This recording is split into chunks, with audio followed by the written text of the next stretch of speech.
What's up, everybody?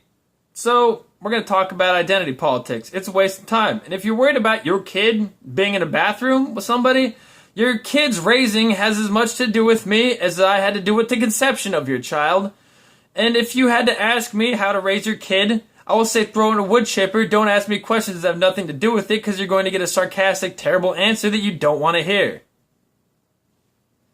So, what's really going on? 56% of the Native American population in America has tried to kill themselves at least twice. But hey, it doesn't matter as long as we get to figure out who's Z, it, or Z. He, it, or Z. Biggest radiation nuclear waste storage facilities in the world are leaking. But hey, who cares about the biggest nuclear waste storage facilities in the world leaking? When we get to figure out great things like if it's Caitlin or Bruce. Massive coral die-off. They've found new research that links normal predation and higher water temperatures to all of the coral in the ocean dying off. But hey, all of the coral in the ocean dying off and there being more plastic than there are fish in the ocean doesn't really matter that much as long as we get nailed down who craps where.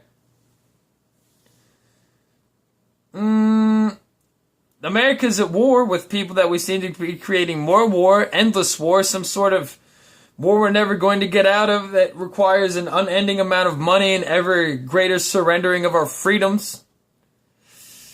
Yeah, it doesn't matter, does it? None of these things appear to matter that much, do they? Oil spills, radiation sites, people being massacred. You know. There's many more towns where people just can't even drink any of the water because they can light it on fire. You know, none of this matters.